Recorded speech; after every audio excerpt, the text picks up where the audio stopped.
So ayan, magandang hapon po sa atin lahat mga ka-MJ. Ayan mga kababayan, nandito muli kami sa bundok. Ito po nakikita po natin pananim po nila Ate Judith at Tatay Greg po, no? Ang mga sita po. Kaya mamitas tayo para iuwi natin sa bahay. Kagating ka kuya ng langgam. Medyo marami lang po yung langgam. So, Kasi po bukas to tatanda na eh. Kada 3 araw lang kasi po. so ang pagpitas po kailangan ikutin lang para hindi masira po yung ang panibagong bunga. Yun.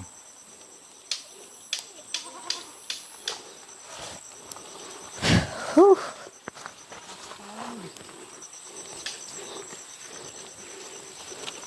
Ilang buwan na po ito, Ate Judith? Ungnoy na ibuan hati? Ang 2 buwan. Ay, wala pang 2 buwan. Opo. Siguro mga 45 days. Kasi Manok na yun, kuya. Hindi na yung sitaw, manok na yun, 45 days. Marami lang pong langgam. marami po. Ay. Yan. Diba? Napakasarap po itong adobo. Adobong Namis daw nila ma'am yung luto mong ampalaya. Sabi nung ni Kuya Boy. May bali. Sa susunod, dukuan ko ulit dyan. yan. Sana magluto ulit si Madam, sabi nila. Yan, nakaraan po nagluto si Madam Lori nito ng adobong sitaw. Walang mumo. Masarap naman po kahit toyo lang. Oo. Ayan. Adoy. Ito pang ano na to, pang binhi. Oo, matanda na. Matanda na.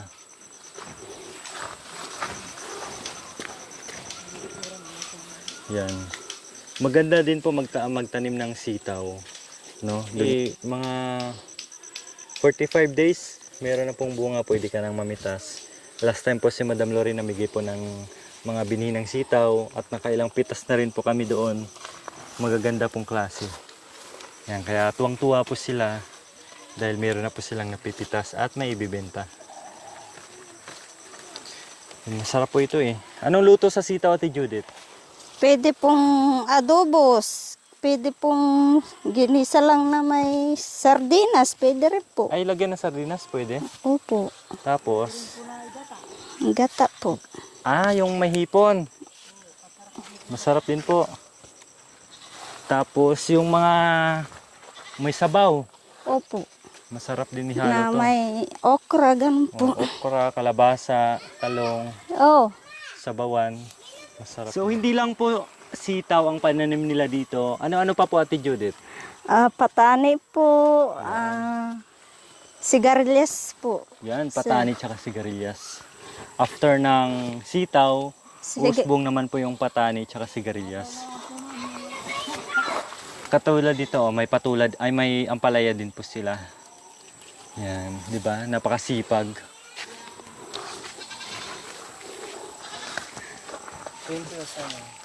Masinggam. Ma'am, yung langgam. Akala mo hindi magagat, pero pag nasaktan, Kakagating ka kakagatin ka rin. rin.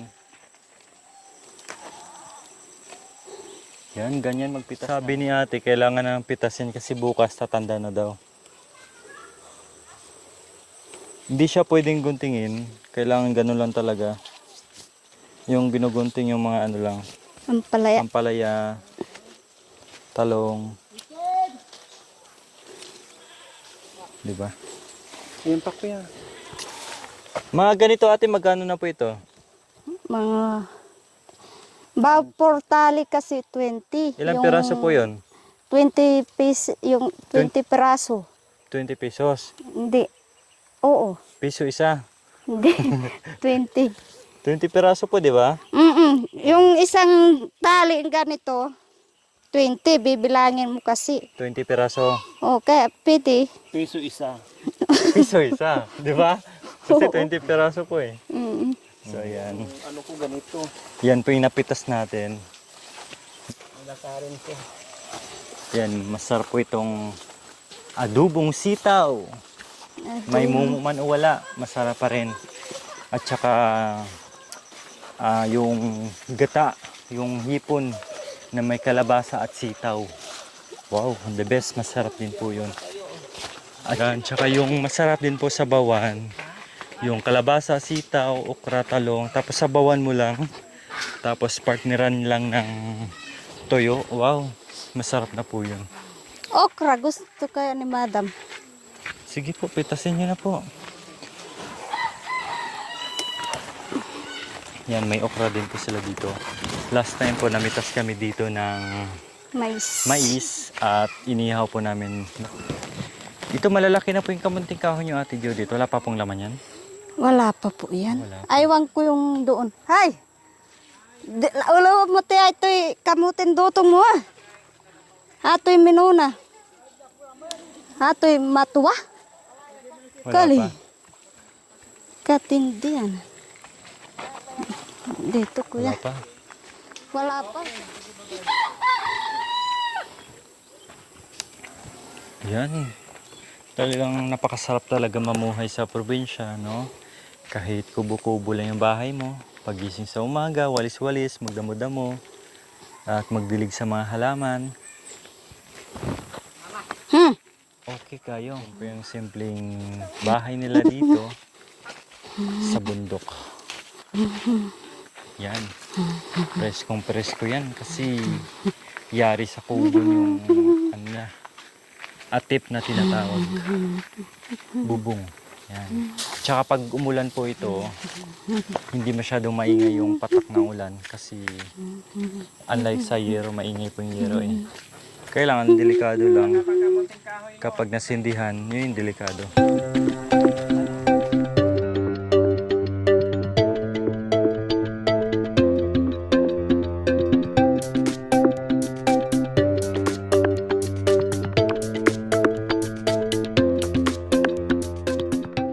Ayan.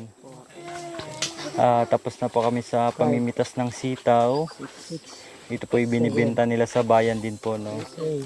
Medyo malayo yung bayan, kaya Ito, kilo mo ta ng Mamitas na 4 tayo. kilo. Lumambat ka ken body. para mabili na natin. Mabuyot ka. Tansyahin mo ta na. Kaysa naman po pupunta pa po sila ng bayan para may benta nila yung ulay, tayo na po bibili dito para hindi na sila maggasolina or mamasahe papunta ng bayan. Ayan, binibilang pa po nila para mabili na natin. No? Kung magkano yung benta nila sa bayan, yun din yung bibili natin. At syempre, dagdagan na natin. Ganun naman palagi.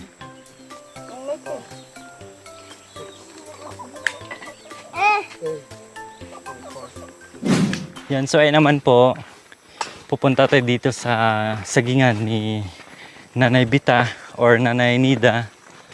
Tayo na po magtitiba kasi binila niya po sa atin last time na kukunin po yung saging, kailang wala pong magbibitbit. Medyo mabigat din po pagdating sa baryo. Kaya tibain po natin at dalhin doon sa baryo para mabili na rin po natin. Really?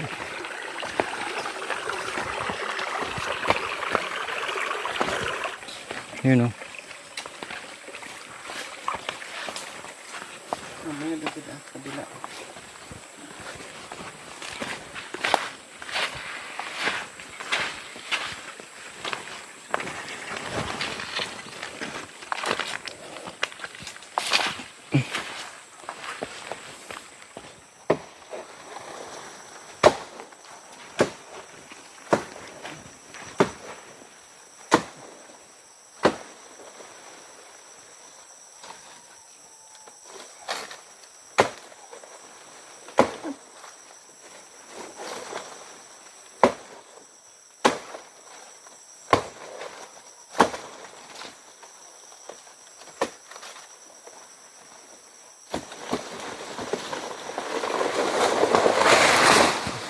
Ang galing, lungi.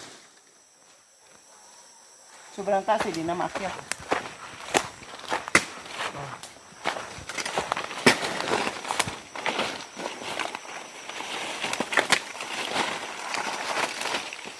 Gulang na. Malitan sa pero gulang.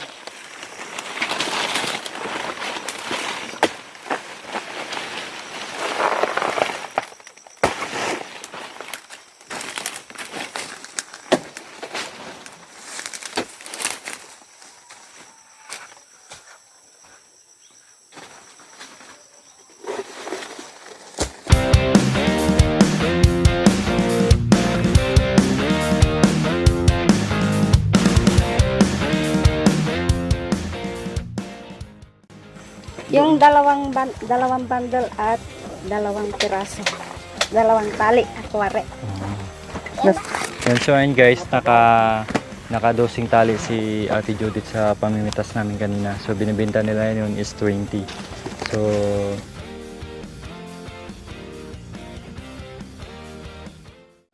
ayaw na po sana nila ipabayaran, sabi ni Tatay Greg.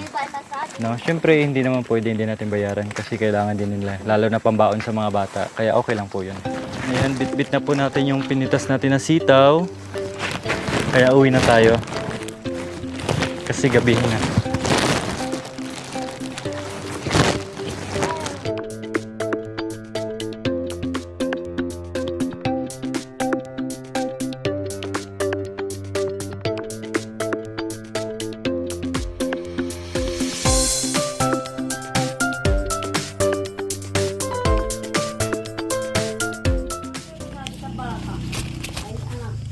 Nanay Nids, dun sa kinuha namin kanina. Hindi ka. Kaya ano na. Hindi po, Ang ulam mo. pang bilbil ng ulam.